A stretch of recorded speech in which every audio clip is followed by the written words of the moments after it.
Bonjour chers étudiants, bonjour chères étudiantes et bienvenue dans ma chaîne Français avec Salomé. Aujourd'hui, on va voir une leçon très importante. On va voir la base de la grammaire, les types de phrases. Mais avant de commencer cette leçon, n'oubliez pas de vous abonner à la chaîne, c'est vraiment gratuitement. Je sais pas, je peux pas comprendre. 80% de vous qui regardent mes vidéos et ne sont pas abonnés à la chaîne, qu'est-ce que vous attendez? Abonnez-vous et appuyez sur la cloche de notification pour recevoir toutes mes vidéos. On commence. Les types de phrases. On commence, ne confondez pas. Ne confondez pas. On a les formes de la phrase et les types de phrases. Très bien.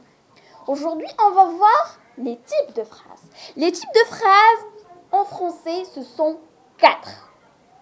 On a la phrase déclarative, la phrase interrogative, la phrase exclamative et la phrase impérative. On commence avec la phrase déclarative.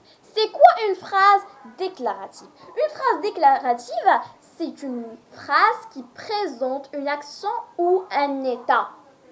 Ça veut dire quoi tout ça? C'est une phrase déclarative, tout simplement une phrase qui nous déclare une chose. Qui nous déclare une chose.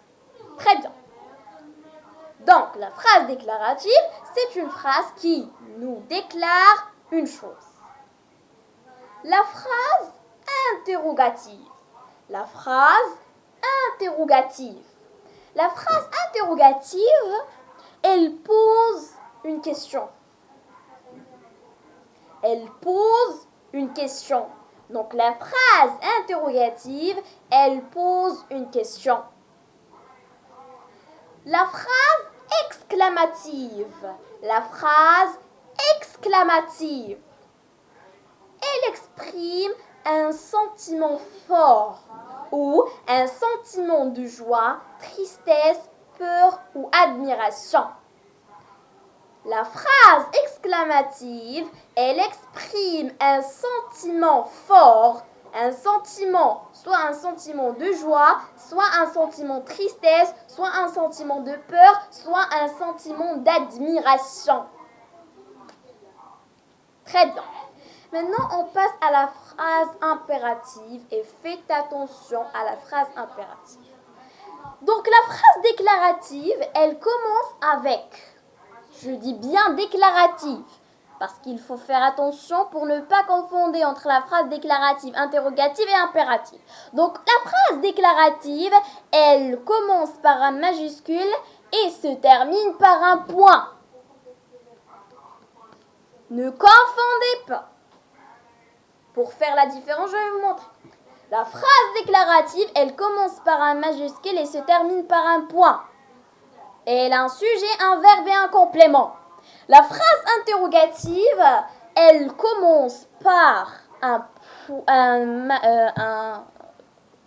majuscule et elle se termine par un point d'interrogation.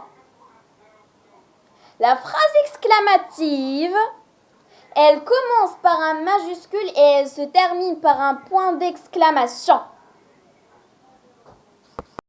La phrase impérative où vous pouvez entendre la phrase injonctive. La phrase impérative, c'est une phrase qui exprime un ordre ou une interdiction. Mais beaucoup de gens confondent entre la phrase exclamative, déclarative et impérative.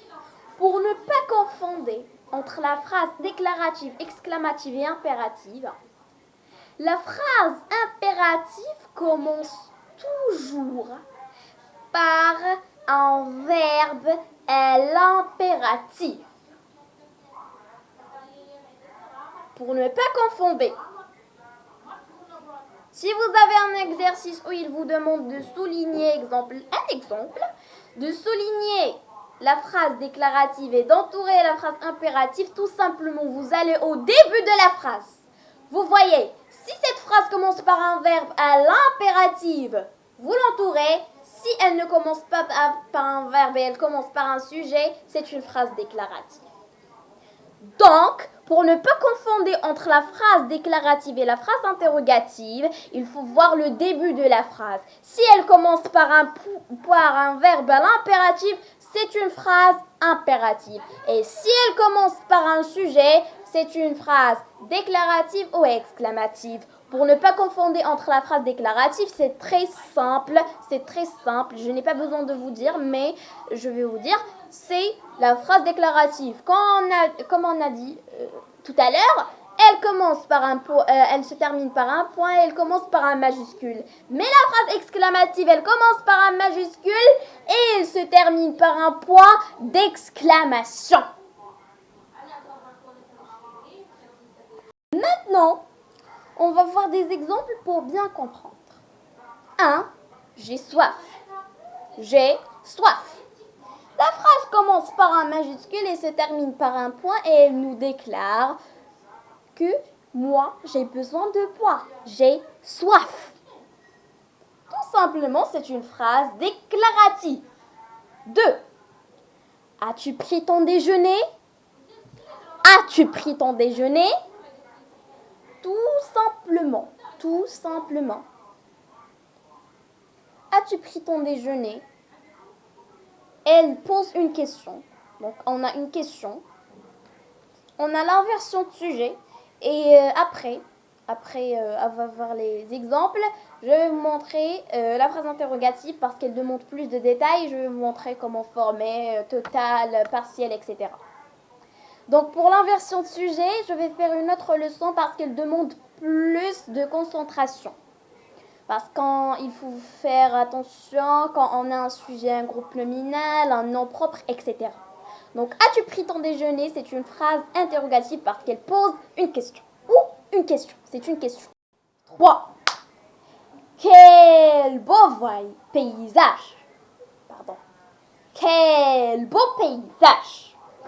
Ici, cette phrase exprime un sentiment. Ici, cette phrase exprime un sentiment. Quel beau paysage. Donc, c'est une phrase exclamative. Pourquoi? Parce qu'elle exprime un sentiment et aussi elle se termine par un point d'exclamation. Elle ne commence pas par un verbe à l'impératif. 4. Arrêtez de bavarder. Je répète, arrêtez de bavarder. Donc, arrêtez de bavarder, c'est une phrase impérative. Pourquoi? À l'intonation de cette phrase, à la manière, elle exprime un ordre. Très bien. Et aussi, elle commence par un verbe à l'impératif. Et elle se termine par un point d'exclamation. Donc, c'est une phrase impérative. Maintenant, on passe à la phrase interrogative parce qu'elle demande plus de détails. La phrase interrogative, comme on a vu tout à l'heure, c'est une phrase qui nous pose une question. Mais la question, elle a deux types. Une question totale et une question partielle.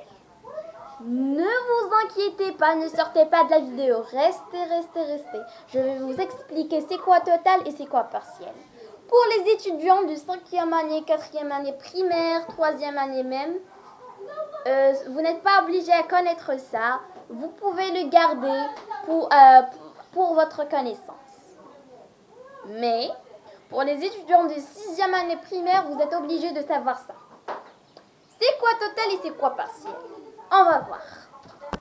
Une question totale ou laquelle vous n'avez pas besoin de répondre par une phrase. Vous pouvez répondre par oui ou non. Prenons un exemple. Tu vas dire à ton fils, tu as fait tes devoirs? Tu as fait tes devoirs? Il va répondre par oui ou par non. Et la réponse est tout à fait correcte. Donc, une question totale, c'est une question où laquelle on doit répondre par oui ou non. On n'a pas besoin de répondre par une phrase. La question totale, ou pour formuler une question totale, on a 3 manières. Premièrement, de prendre la phrase et d'ajouter un point d'interrogation. Et faites attention à ce point-là, parce que si vous oubliez le point d'interrogation, si vous avez un exercice, un contrôle rapide ou même un examen, si vous oubliez le point d'interrogation, comme vous n'avez rien fait, vous aurez un réseau et c'est pas ce que nous voulons. Nous voulons 20 sur 20 ou 10 sur 10. Donc, n'oubliez pas le point d'interrogation, c'est très important. Si vous êtes en train d'écrire ou même si vous êtes en train de réviser quelque chose, écrivez entre parenthèses, n'oubliez pas le point d'interrogation. Si vous pouvez même l'écrire dans votre main, écrivez-le. N'oubliez pas le point d'interrogation, c'est le plus important dans tout ça. Parce que si nous oublions le point d'interrogation, tu as fait tes devoirs, donc c'est une phrase déclarative. Tu as fait tes devoirs, il ne déclare que toi, tu as fait tes devoirs. Mais si on ajoute le point d'interrogation, maintenant, l'intonation change et le type de la phrase change. Donc, c'est une phrase interrogative. Donc, il ne faut surtout pas oublier le point d'interrogation, sinon, vous aurez un 0 et c'est pas ce que je veux moi et c'est pas ce que nous voulons tous. Nous voulons un 10 sur 10 et un 20 sur 20. Le deuxième type. Le deuxième type, ou la deuxième manière, la deuxième manière, c'est l'inversion de sujet. C'est quoi l'inversion de sujet? L'inversion de sujet, c'est tout simplement le sujet prend la place du verbe et le verbe prend la place du sujet. C'est ça l'inversion de sujet. Prenons un exemple. La phrase à l'origine, c'est tu as fait tes devoirs. Tu as fait tes devoirs. Donc, on va inverser le sujet et le verbe. Donc, on va voir, as-tu fait tes devoirs? On va avoir, as-tu fait tes devoirs? As-tu fait tes devoirs? Il va répondre par oui ou par non. Oui ou non. La troisième, les amis, je vais voir dans une autre vidéo avec vous l'inversion de sujet. Pourquoi? Parce qu'elle demande plus de détails et je ne veux pas que la vidéo soit trop longue pour vous. Il nous reste aussi la question partielle, donc c'est un peu long.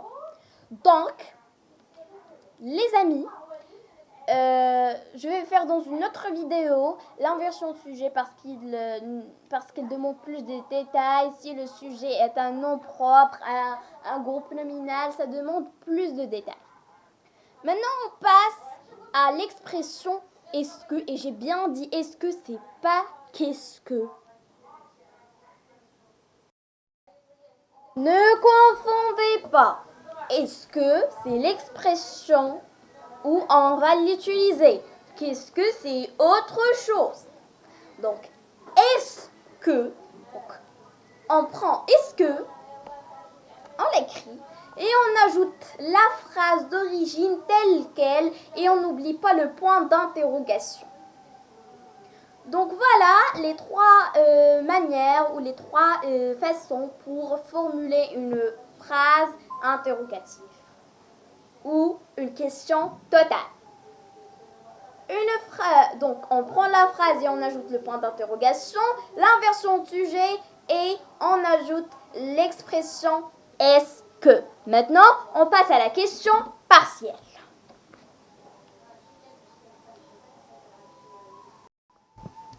Pour former une question partielle.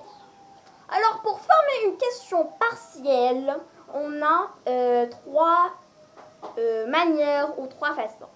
Mais d'abord, c'est quoi une question partielle? Une question partielle, c'est une question où laquelle on ne peut pas répondre avec oui ou non. Il faut répondre par une phrase. Donc, on a dit pour formuler une question partielle, on a 3 types. Ou, excusez-moi, 3 manières, 3 façons. La première façon, c'est un déterminant interrogatif. C'est quoi un déterminant interrogatif et pourquoi il s'appelle un déterminant interrogatif? On commence avec c'est quoi un déterminant interrogatif? Les déterminants interrogatifs sont quel et quel. Le premier quel, c'est pour le masculin singulier. Le deuxième quel, c'est pour le féminin singulier. Le troisième quel, c'est pour le masculin pluriel. Et le quatrième L, c'est pour le féminin pluriel. Donc, je vais faire une vidéo pour parler des homonymes quel et quel. Quel et quel. Donc, pourquoi ils s'appellent des déterminants interrogatifs? Premièrement, parce qu'ils accompagnent toujours un nom et ils s'accordent en genre et en ordre avec le nombre ou le nom. Ils s'accompagnent en genre et en nombre avec le nom qui l'accompagne. Prenons un exemple. Quelle couleur préfères-tu?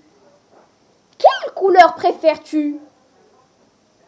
On va répondre un exemple. Je préfère le rouge. Ma couleur préférée, c'est le rouge. On ne peut pas dire le rouge, tout simplement comme ça. Non, il faut répondre par une phrase. Ma couleur préférée est le rouge. Ou je préfère le rouge. Pronom interrogatif. Un pronom interrogatif. Quels sont les pronoms interrogatifs? Qui, quoi, que, laquelle et lequel. Un exemple. On va ici, on a utilisé le pronom qui. Qui vous a permis d'utiliser mon téléphone? On va répondre, c'est papa. Donc, ici, on pose la question et la réponse, c'est papa. C'est papa qui nous a permis. Parce que le propriétaire du téléphone, c'est lui qui nous adresse la parole. Donc, on va répondre avec c'est papa qui nous a permis d'utiliser, on ne va pas dire mon téléphone. Non, c'est le tien, ton téléphone. Donc, c'est papa qui nous a permis d'utiliser ton téléphone. Un adverbe interrogatif, pourquoi il s'appelle un adverbe interrogatif? Parce qu'il ne change pas, il est invariable. Et quels sont les adverbes interrogatifs? On a plusieurs et parmi eux, on a pourquoi, combien, où et comment. Prenons un exemple. Pourquoi tu pleures? Pourquoi tu pleures? On a utilisé un adverbe interrogatif, c'est pourquoi. On va répondre, je pleure. On ne dit pas tu pleures, non. Parce que lui, il m'adresse, ou tu m'adresses la parole. Donc moi, je vais répondre, si tu m'adresses la parole, je vais répondre par je. Si tu nous adresses la parole, je vais répondre par nous. Donc, pourquoi tu pleures? Parce que j'ai eu de mauvaises notes. Parce que j'ai eu de mauvaises notes. Pourquoi tu pleures? Parce que j'ai eu de mauvaises notes. Bon les amis, j'espère que vous avez compris cette leçon. C'était la base de la grammaire. Donc il faut comprendre cette leçon. Elle est très importante. Et j'ai fait de mon mieux pour bien expliquer cette leçon. Donc c'est la fin de la vidéo. Je vous conseille de regarder cette vidéo jusqu'à la fin, dès le début à la fin, parce qu'elle est très importante. À bientôt!